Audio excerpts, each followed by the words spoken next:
Every gardener has faced it. The day when once thriving potted plants suddenly slow down, yellow at the edges, or seem to drink water one day and drown the next. You poke your finger into the soil and find it dense, hard and lifeless. That's compacted container soil, an invisible enemy that suffocates roots, locks out oxygen and halts growth cold. It's a problem that sneaks up slowly, and by the time you notice it, your plants are gasping for air beneath the surface. In the first minute, let's get one thing straight. Compacted soil isn't a sign you're a bad gardener. It's a natural result of time, watering habits, and gravity working against you. Even the best potting mixes collapse eventually. But here's the good news. There's a simple, proven three-step fix that can restore life, air, and drainage to even the most concrete-like container soil.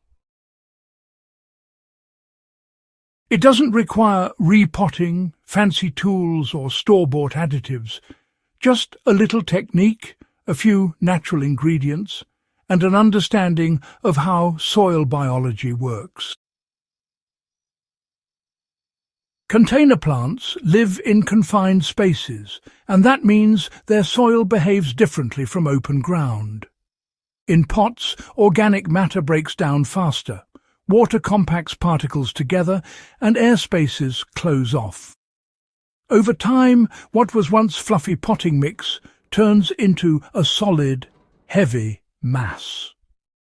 When this happens, two major problems arise. Oxygen can't reach the roots, and water stops moving freely. The roots, they essentially drown in still water or dry out completely between waterings, both scenarios leading to weak, yellowing plants. Roots are living tissue, just like leaves or stems, and they need air as much as they need water. Compaction cuts off their breathing room. If you've ever seen roots circling tightly around the bottom of a pot, that's a plant desperately searching for pockets of air. In nature, worms and soil microbes keep soil open and aerated, but in containers, that ecosystem collapses fast. The fix isn't to add more fertilizer or water, it's to rebuild the structure beneath the surface. The first step to reversing compaction is to reintroduce air into the soil. Now, this doesn't mean ripping roots apart or dumping the plant out of the pot. No. Instead, use a small tool, something like a chopstick or a thin dowel, and carefully poke several holes down into the soil. You're creating tiny air channels that allow oxygen to reach deeper layers. Work slowly around the edges and between root zones. The goal here is not to disturb roots, but to reopen pathways that have been pressed shut. Once you've opened these air pockets, water the container deeply. You'll notice it drains faster almost immediately. Those small holes not only let in air, but also break up water tension, allowing moisture to soak through evenly instead of pooling on top. This step alone often revives struggling plants, because roots can finally breathe again. If the soil is extremely hard, it helps to let it dry slightly before aerating. Compact soil that's bone dry tends to resist poking, while slightly moist soil will crumble more easily. You can even add a few drops of mild liquid seaweed solution to the watering can. This softens old organic matter and helps roots recover from stress.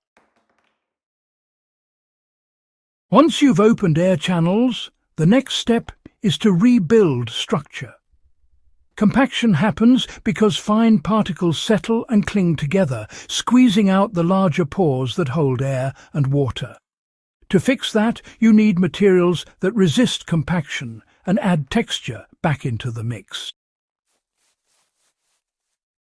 So, the best options, really, are those that mimic natural soil components.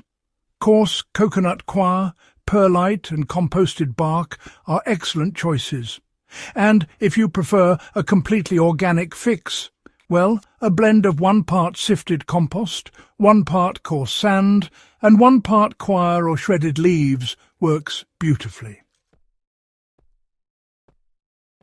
Just sprinkle a thin layer, no more than an inch, across the top of your compacted container and work it gently into the upper few inches of soil with your fingers.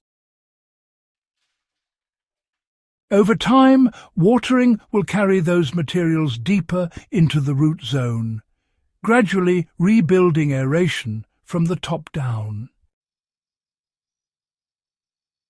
This step works best when paired with living soil activators.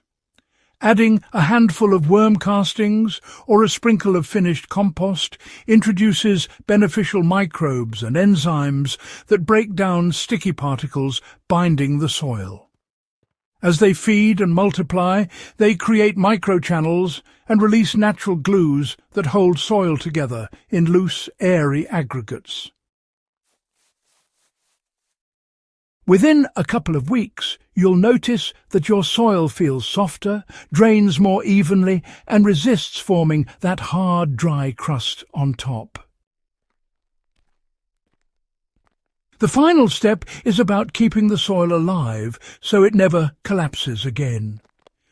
Compaction happens fastest in dead soil, soil with no microbial or organic activity. To prevent that, you need to feed the invisible life beneath the surface. Every few weeks, water your containers with a weak compost tea, worm casting extract, or diluted fish emulsion. These liquid feeds aren't just fertilizers, they're microbial inoculants that rebuild life and structure. You can also top-dress your containers with organic mulch, such as shredded leaves, straw or fine bark. This keeps moisture consistent, prevents surface crusting and supplies a steady trickle of new organic material to the soil as it decomposes. Think of it as a miniature forest floor for your potted plants.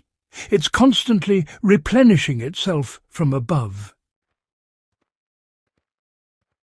Now, one trick that many experienced gardeners use is to rotate their soil every season without fully repotting. After you've harvested or trimmed back your plants, just remove the top 2 inches of soil and replace it with a fresh mix, compost, coarse sand and coir, all in equal parts.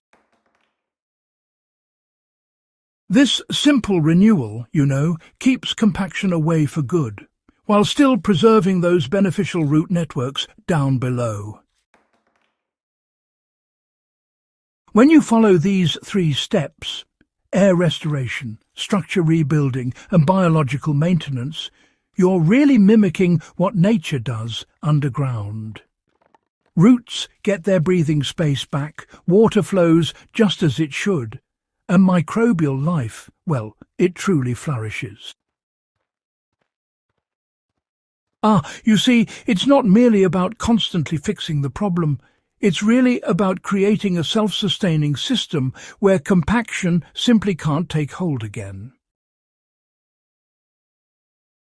In practical terms, what this means is, well, better drainage, stronger roots, and more resilient plants. Even heavy feeders like tomatoes or peppers, they perform significantly better when the soil structure is just right. And the best part? Once revived, the same container mix can stay fertile for years with minimal attention. Container gardening should never feel like a losing battle against dead soil.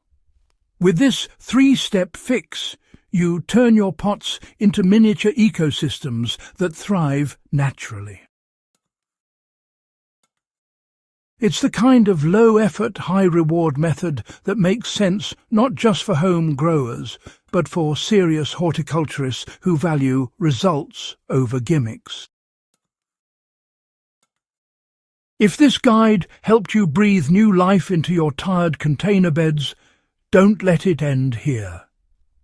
Subscribe to Botanical Bliss for more tested, science-backed methods that reconnect modern gardening with natural wisdom. And, share this video with other growers who want to turn their compacted containers into living, breathing systems again. The health of your plants begins below the surface. Start fixing it today.